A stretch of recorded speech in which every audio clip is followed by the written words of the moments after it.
penulis rahimahullah taala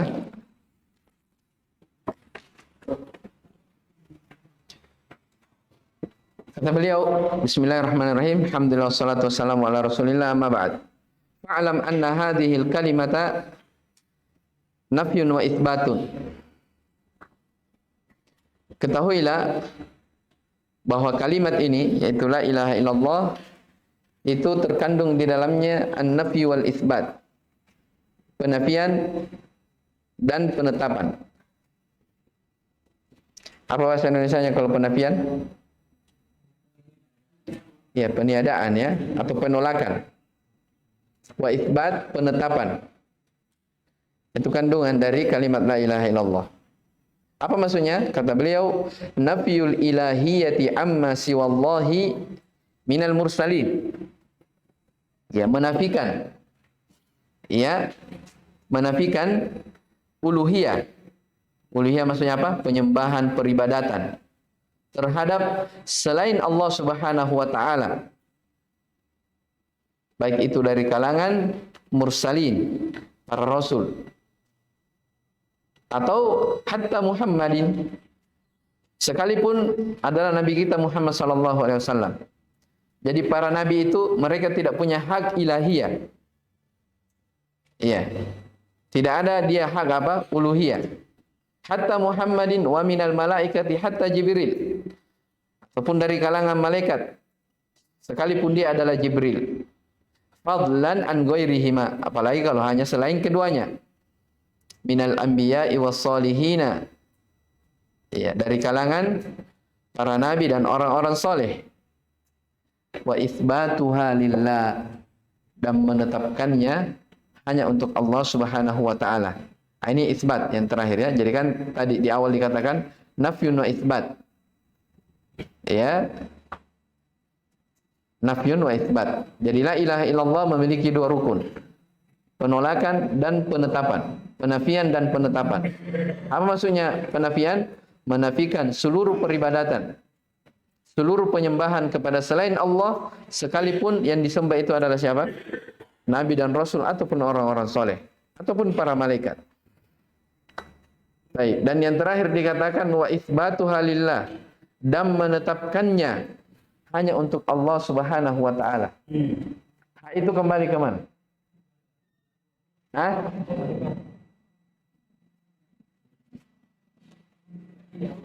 Taib, ilahiyah. Ya, maksudnya apa? Wa itsbatul ilahiyati lillahi ta'ala. Paham ya? Taib, menetapkan apa namanya? Ibadah hanya milik Allah Subhanahu wa taala. Taib, itu rukun dari la ilaha illallah. Siapa yang bisa sebutkan dalilnya dari Al-Qur'an? Sudah kita sebutkan di salah satu usul. Setiap ada dalil tentang la ilaha illallah, itu di dalamnya terkandung apa? An-nafyu wal itsbat.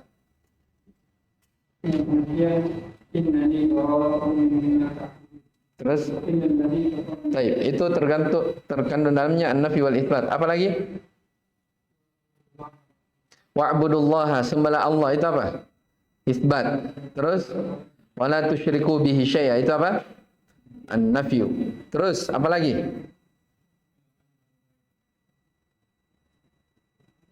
La ilaha illallah. Lebih jelas lagi ya. Karena yang dibahas ini la ilaha illallah. Taib, ta'alu ila kalimatin sawa'in bainana wa bainakum alla na'budah. Itu apa? Nafi. Alla na'budah illallah. Itu apa? Al-itsbat. Yang lain? Wa'budullaha wa la tusyriku bihi syai'a. Wa'budullah, itu apa? Itsbat. Wa la tusyriku bihi syai'an, penafian. Baik, ani'budullaha wajtanibut taghut. Sembahlah Allah, itsbat. Jauhilah at-taghut, sesembahan selain Allah, itu apa? An-nafi. Jelas ya? Jadi seluruh ayat yang menjelaskan tentang fadilah la ilaha illallah, penjelasan tentang tauhid, itu dalamnya terkandung apa? An-nafyu wal itsbat. Ya, sama dengan ayat-ayat menjelaskan tentang suruhan Nabi dan Rasul sebelumnya. Selalu dikatakan berulang dalam ayat apa? Wa'budullaha ma lakum min ilahin ghairu. Ya, sembahlah Allah, mengapa kalian mengambil sesembahan selain Allah? Yang pertama itu apa? Isbat. Yang kedua, ma lakum min ilahin ghairu, itu apa? Nafi. Jelas ya? Baik. Nah, setelah kita paham ini, lihat keterangan Syekh rahimahullah. Idza fahimta dzalik, taib, fata'ammal hadhihi al-uluhiyyata allati athbataha Allah li nafsihi wa nafaha an Muhammadin sallallahu alaihi wasallam wa Jibril wa ghairihima ay yakuna lahum minha ya mithqalu habatin min khardalin. Ya, kalau Anda sudah paham tentang masalah ini, maka perhatikanlah bahwasanya al-uluhiyah, ya, peribadatan yang Allah Subhanahu wa taala sendiri yang menetapkan untuk dirinya dan dinafikan dari Nabi kita sallallahu alaihi wasallam dan Jibril dan selain keduanya, ya, maka ayyakuna lahum minha mithqalu habatin min khardal. Mereka tidak memiliki, ya, sedikit pun, ya, dari uluhiyah ini, walaupun sebesar biji khordal. Ya, apa namanya, biji yang paling kecil. Biasanya orang terjemahkan biji sawi. Antum pernah lihat biji sawi? Ya, jadi masalah uluhiyah maksud di sini, kalau kita sudah paham ini, ya, masalah uluhiyah itu Allah sendiri yang tetapkan untuk dirinya dan dinafikan terhadap siapapun dari kalangan apa? Dari kalangan makhluk. Baik itu para nabi, para malaikat, para rasul, tidak ada yang berhak. Walaupun apa? Syekh katakan mithqalu habbatin min khardalin, walaupun seperti biji yang sangat kecil, tidak ada haknya mereka. Jelas ya? Nah, itu tentang masalah hak ilahiyah.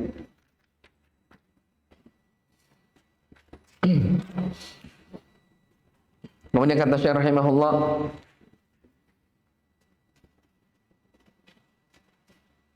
idza arafta hadza fa'lam anna hadhihi al-uluhiyyata hiya allati tusammiha al-'ammatu fi zamanina as-sirra wal walaya. Fal ilahu ma'nahu al-waliyyu alladhi fihi as-sirr wa huwa alladhi yusammunahu al-faqir wasy-syaikh wa tasmiyatul 'ammati as-sayyid wa ashbaha hadza.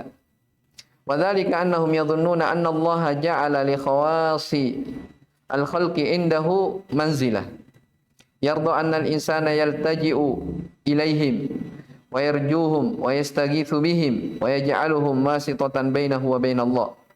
فالذي يزعم أهل الشرك في زماننا أنهم وسائطهم هم الذين يسميهم الأولون الإله والواسطة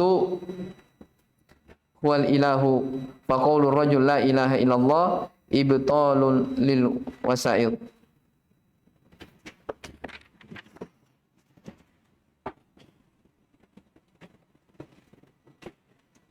Kata penulis rahimahullah ta'ala, kalau kamu sudah paham bahwasanya uluhiyah ini yang Allah Subhanahu wa taala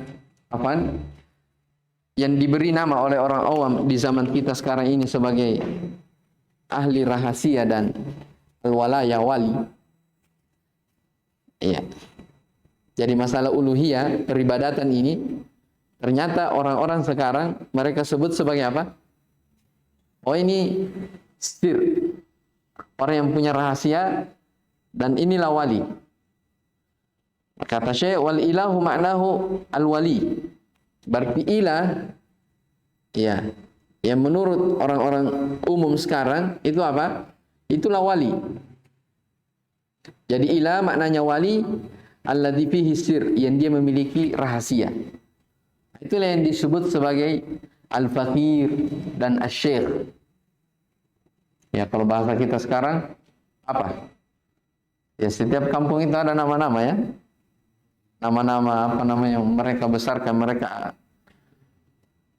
Kalau di Aceh apa? Hah?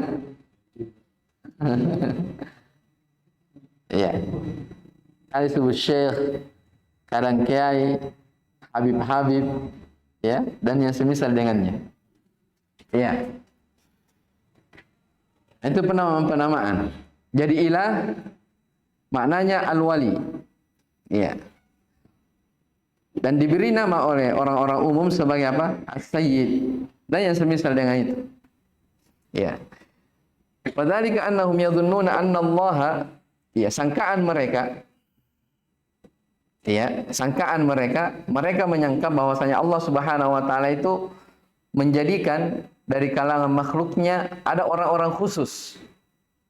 Ya, yang mereka itu memiliki kedudukan. Ya, di sisi Allah Subhanahu wa taala. Dia punya manzilah. Ya, dia punya apa? Dia punya manzilah. Jadi yarda ayal taja insan ilaihim, bahwa Allah itu ridho bila seorang manusia berlindung kepada mereka. Ya, mengharap dan memohon pertolongan kepada mereka serta menjadikan mereka sebagai perantara antara dia dengan Allah Subhanahu wa taala. Jelas ya? Demikianlah sangkaan para pelaku kesyirikan. Iya, jadi orang-orang yang melakukan kesyirikan di zaman kita ini, kata beliau, bahwa mereka itulah apa namanya perantara kami. Jadi yang mereka sebut sebagai wali itulah perantara mereka di sisi Allah Subhanahu wa taala. Dan perantara itulah yang disebut sebagai apa? Ilah. Faqaulur rajul la ilaha illallah ibtalul lil wasail. Ya, oleh karena itu ucapan seseorang terhadap la ilaha illallah itu ibtalul lil wasail, adalah pembatilan terhadap seluruh bentuk perantara. Baik, inti yang disebutkan oleh Syekh di sini rahimahullah taala di paragraf ini adalah bahwasanya orang-orang di zaman kita, kebanyakan orang-orang di zaman kita sekarang ini, ya, mereka mengambil perantara antara dia dengan Allah Subhanahu wa taala karena keyakinannya apa? Allah itu memiliki orang-orang khusus. Ya, Allah menjadikan di kalangan makhluknya orang-orang yang khusus. Ya, orang-orang yang memiliki kedudukan. Jadi kalau kamu punya hajat, ya, punya keperluan, ya jangan minta langsung kepada Allah. Minta kepada siapa? Kepada perantara-perantara ini. Nah, nanti perantara ini menurut mereka yang menyampaikan kepada siapa? Allah Subhanahu wa taala. Ya, kalau ada orang yang memahami seperti ini, kita katakan justru itulah akidah atau kesyirikan orang-orang siapa? Orang-orang musyrikin di zaman Nabi sallallahu alaihi wasallam. Ya, dan telah kita baca di Qawaidul Arba, ya, bahwa dari anggapan kaum musyrikin, kami tidak beribadah, tidak mengarahkan wajah kami kepada mereka, melainkan untuk apa? Talabi al-qurba wasyafa'ah. Dia hanya menginginkan kedekatan, ingin dekat kepada Allah Subhanahu wa taala melalui orang ini. Ya, bahkan sebagian mengatakan kita ini kan banyak dosa. Ya. Kita ini bergelimang dengan dosa. Kita malu minta. Maka kita apa namanya? Sampaikan hajat-hajat kita terhadap wali itu, nanti wali ini yang apa? Menyampaikan kepada Allah Subhanahu wa taala dari hajat-hajat kita. Jelas ya? Itu keyakinan sebagian apa? Sebagian orang. Maka kita katakan justru itulah keyakinan yang diyakini oleh orang-orang musyrikin. Itulah agamanya orang-orang musyrikin di zaman Nabi sallallahu alaihi wasallam. Ya, yang diperangi oleh Nabi sallallahu alaihi wasallam, ya, dihalalkan harta mereka dan darah-darah mereka disebabkan karena masalah hal ini. Jelas ya? Nah, ini yang disebutkan oleh penulis rahimahullahu taala. Di antaranya juga ya,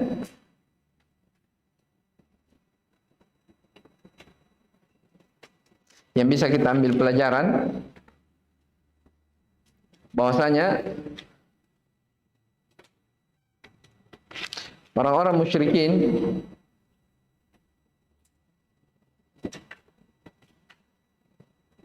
itu mereka memiliki dari ibadah-ibadah kepada Allah Subhanahu wa taala. Ya, hanya saja cara mereka adalah hal yang keliru.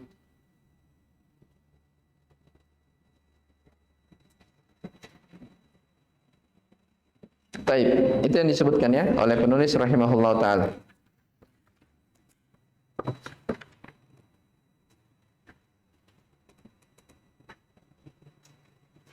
Baik, saya kira ini dulu. Wallahu alam, subhanakallah bihamdik, asyhadu an la ilaha illa anta, astaghfiruka wa atubu ilaik. Walhamdulillahirabbil alamin.